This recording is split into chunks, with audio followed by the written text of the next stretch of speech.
capitale de l'Allemagne, au cas où vous soyez veniez de très loin.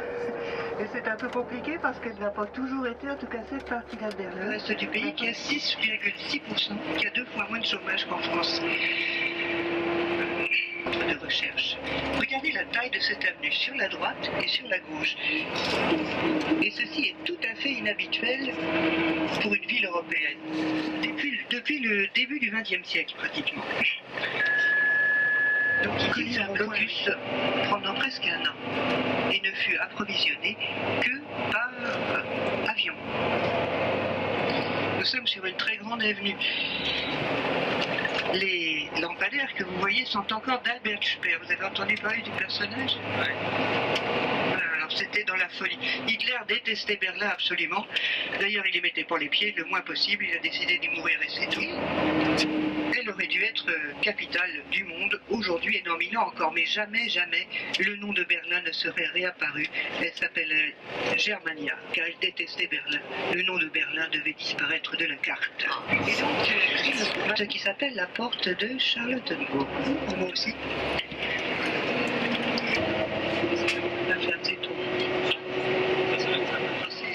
Mais vous voyez bien par contre. Vous voyez beaucoup mieux que moi d'ailleurs. Moi je suis un peu à la cave dans le sous-sol. En tout cas accompagné d'un chauffeur charmant. Il conduit bien en plus je crois, pour l'instant. Ça compte. Alors si vous parlez de ça, c'est que cette avenue-là avait été construite. C'est une colonne. C'est la colonne de la Victoire. Qu'est-ce que vous avez depuis 30 ans? Quand je passe à côté, tout le monde me demande mais quelle victoire? Ben oui, il y en a eu en Allemagne des victoires. En 66, mais surtout contre la France en 1870-71. La colonne était à un autre endroit. Elle fut déplacée, surélevée, tournée vers la France lors des grands travaux. Donc dans les natures qui la surmontent représentent un ange, donc on voit un ange doré, les symboles guerriers.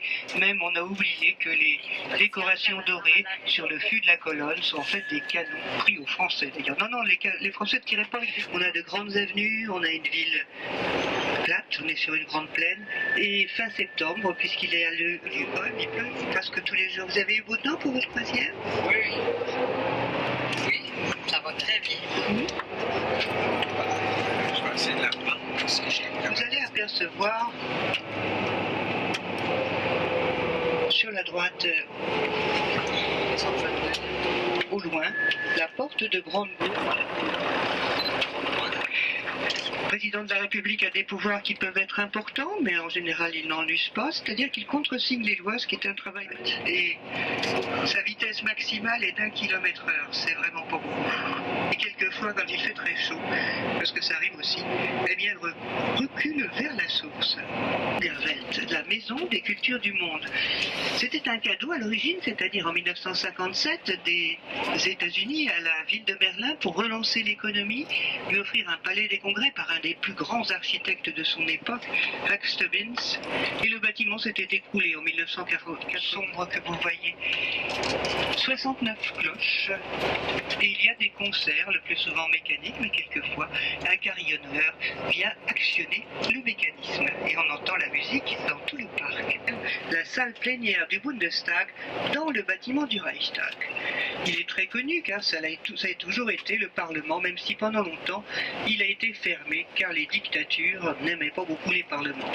La Première Guerre mondiale s'était achevée sur fond de révolution, de troubles importants, de grandes grèves, et la foule s'était rassemblée devant le Parlement. Un député avait pris les devants et le Bundeskanzleramt sur la gauche. Vous avez tous entendu parler, je pense, de notre première ministre qui est en vacances, Angela Merkel. Donc, bâtiment qui a été inauguré en 2001, et sur la droite, on aperçoit le drapeau suisse et l'ambassade de Suisse. Il y avait là tout un cap qui enjambe la rivière et qui peut aussi symboliser la réunification, puisque en face de nous, c'est le DB que vous apercevez au loin devant nous, c'est-à-dire a été inauguré en 2006 et le bâtiment sur la droite ne sont pas encore finis. Ils vont abriter des ministères. Sur la gauche, donc, la Spree et ses berges qui ont été aménagées là aussi vers le central, c'est-à-dire que les voies est-ouest, c'est-à-dire Paris-Moscou, et à long terme Oslo-Rome, s'entrecroisent sur plusieurs niveaux. C'est-à-dire qu'on commençait à détruire tout un quartier diplomatique. Ensuite, c'était la chancellerie fédérale, et sur la gauche, les bureaux, les salles de conférence pour les différentes commissions parlementaires de remporter les élections. Voilà, pendant longtemps, il avait été d'ailleurs une terrible bataille à cet endroit, en avril 1945, entre l'armée rouge, les soviétiques, et parce que c'est un cimetière, eh bien, on l'a restauré, avec ses chars, les T-34, un cimetière militaire, car sous la pelouse, ici sur la gauche, eh bien, sont enterrés des soldats soviétiques. Vous voyez, il n'y a pas de croix, il n'y a même pas de nom. Voilà, le mémorial soviétique. Le mémorial du soldat inconnu soviétique à l'emplacement d'un cimetière. Voilà, l'emplacement du mur est marqué par une bande de pavés sur laquelle nous roulons. Donc tout ici est neuf, même la porte a été entièrement refaite depuis la réunification. On reviendra à proximité tout à l'heure. Nous longeons sur la droite le monument, dédié aux Juifs assassinés de Rome. Ce que c'est triste, mais c'est un crime affreux qui est bien sûr commémoré. Alors ici, pendant longtemps, c'était Berlin-Est. Ce quartier était bien gris, toute la ville d'ailleurs était bien grise. Si vous enlevez les magasins, si vous enlevez les couleurs et les voitures, avec quelques voitures vétustes. Un de mes amis qui travaille à l'ambassade du Canada me dit que vous êtes un pays béni du ciel. Bon, alors c'est les Bavarois qui s'en chargent. Voilà pourquoi nous allons dans un restaurant bavarois, avec brasserie, si vous avez soif. C'est une boisson claire, oui, un peu pétillante. Car moi j'ai été travailler en Normandie-Bretagne il n'y a pas très longtemps, ça m'a bien fait plaisir, et surtout on parle vraiment beaucoup du Québec, avec Jacques Cartier à Saint-Malo, Honfleur, et qui était venu massivement dans la région. Région ravagée par la guerre de 30 ans, au XVIIe siècle, et ils étaient venus, ils avaient transformé en restaurant. Un grand théâtre qui aujourd'hui est une salle de concert sur la droite, grosse Schauspielhaus, avec la statue d'un dramaturge allemand du XVIIIe siècle qui s'appelait Schiller, Friedrich Schiller. Sur la droite, eh bien, le Deutsche Dom, pour les à proximité. Il n'en est pas une.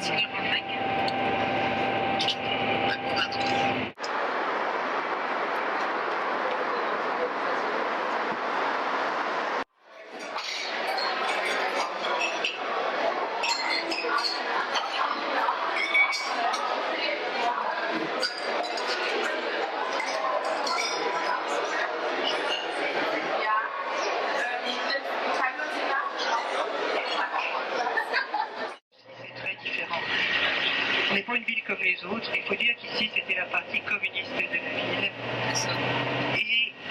Et là aussi, dans ce quartier, on aurait pu restaurer les immeubles. On préférera construire ces grandes avenues avec des HLM qui étaient tout à fait animés. En tout cas, surtout par les idéologies. Aujourd'hui, on refait tout, on reconstruit, on essaye de redonner à la ville un visage humain. Il y a des fouilles archéologiques sur la gauche. Nous sommes ici à l'emplacement de la plus ancienne église de Berlin. Et voilà. Dynamité par les communistes qui voulaient faire du passé table rase, c'est dans une chanson qui s'appelait l'Internationale, c'était leur hymne, et qui voulaient non s'industrialiser, mais ça, les capitales. Et sur la gauche, vous avez le Berliner Dom, qui est une grande église, mais aussi des grues jaunes, et qui vous montre bien le chantier de la reconstruction du grand château historique. Déjà, mais il y a déjà plus longtemps, avait été reconstruit ce quartier sur la gauche. Nikolai Filton. Et puis aussi, un peu plus loin, on aperçoit le Beffroi. Vous avez un drapeau, je ne sais pas si vous le voyez, le drapeau, blanc et rouge. Oui. Une bande blanche insérée dans deux bandes rouges, spéciales puisque c'est une galerie d'art sur la droite. Alors vous avez déjà entendu parler de murs, et vous êtes à Berlin, alors à votre avis, c'est le mur de Berlin. Avant, les murs qu'on a vus, c'était des murs à Berlin. Vous allez voir, là il y a le sauteur de mur, vous voyez. Et puis il y a un carré abstrait, un carré bleu, avec un entourage orange. Là, c'est une québécoise. Et je me souviens qu'il a devise du Québec. Je me souviens que né sous le 10, je vis sous la rose, n'est-ce pas? que je vous dis. Sauver l'ensemble, pourquoi? Parce que le terrain de l'autre côté est très convoité. Il y a, vous allez le voir tout de suite, un morceau. Une bande de sable aujourd'hui, de la pelouse et la rivière. Et de l'autre côté de la rivière, sur la droite bien sûr, c'était l'ouest. Donc ici c'était une zone extrêmement. On construit le mur, ça non, c'est pas dit ça. Mais sur la gauche, vous avez le carré bleu entouré d'un tour rose orange clair. Voilà, je me tourne, il ne faut pas s'arrêter pour prendre la photo. À gauche. Et la tour de télé en face de nous.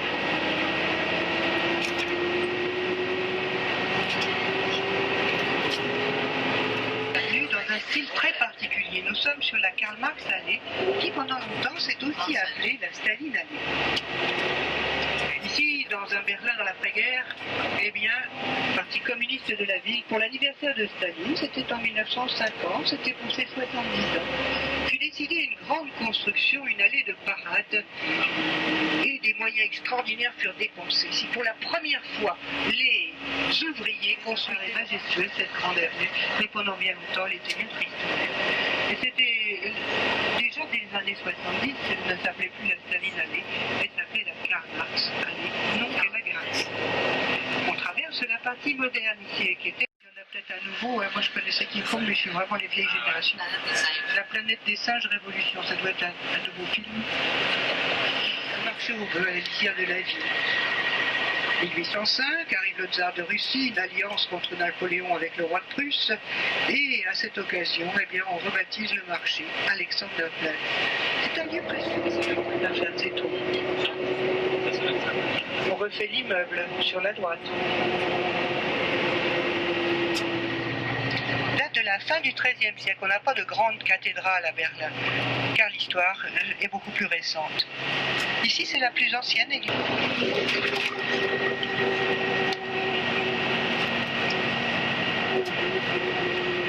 Vous le voyez, une église du XIIIe siècle. Nous sommes dans le Berlin historique, où du Moyen-Âge ne reste pratiquement plus rien. C'est surtout dû à la volonté déjà se transformer en empire allemand à partir de 1871. Le jardin sur la gauche, donc l'hôtel de ville sur la gauche à la mairie, original, eh bien nous avons même un échantillon de château. J'avais parlé de la reconstruction de ce grand château. Alors ici nous sommes sur une île qui est le berceau de l'histoire de France. Des événements terribles en Turquie ces dernières années. Enfin, attention les cyclistes, alors on a tous un vélo, moi aussi je suis à vélo. La ville se prête très bien à la circulation. Et souvent ce sont des touristes qui s'approchent. Face cette carrière politique fulgurante sur la droite, là vous voyez une affiche rose, eh bien c'est le musée de Pergame que l'on restaure, on refait tous les musées, on reconstruit, on construit même un immeuble qui est l'immeuble pour les expositions provisoires du Grand Musée d'Histoire. Le Grand Musée d'Histoire, nous le longeons sur la droite, sur la gauche, pardon, là, on perd. C'est le bâtiment rose Edwind, qui est entièrement en travaux. Pour cause, entre autres, sur la gauche, construction du grand château, mais surtout construction d'une nouvelle ligne de métro. Le métro, on l'a depuis 1902. Évidemment, il était coupé du temps du mur, la ville était séparée. Et le métro aussi. Il a été décidé, en a tout refait, il a été décidé de construire une nouvelle ligne de métro. Sur la droite, ce bâtiment abrite aujourd'hui le mémorial central des victimes, dédié aux victimes des guerres et des dictatures. Pratiquement tous les pays sont concernés, vous êtes assez tranquille, c'est une exception. Sur la gauche, le grand opéra historique qui date du XVIIIe siècle, commandité par un roi dont vous voyez la statue équestre en face de nous. Il s'appelle Frédéric II. Il était musicien, il était ami de Voltaire, mais aussi un militaire qui fonda la Prusse fin XVIIIe siècle. Einstein, qui avait vécu près de 20 ans à Berlin, est présenté depuis cette université sa théorie de la relativité. Sur la gauche, eh bien, c'est au milieu de cette place que fut organisée par les nazis l'autodafé de 1933. À peine arrivé au pouvoir, eh bien, ils sortirent les livres de la bibliothèque. Sur la gauche, le bâtiment était grise. C'était la partie communiste de la ville, en face de nous, la porte de Brandebourg. On a tout refait. Eh bien, non, on a tout défait. On n'en voulait pas de la ligne de métro. En plus, on n'en a pas besoin, mais ça a été décidé au niveau fédéral. Et les chantiers de métro, je ne sais pas si vous avez ça dure des années, c'est vraiment... Et ça, sur la gauche, on a tendance toujours à dire Union soviétique à cause de l'architecture. Vous voyez, il y a toujours des barrières de la protection, car quand même, il y a quelques manifestations.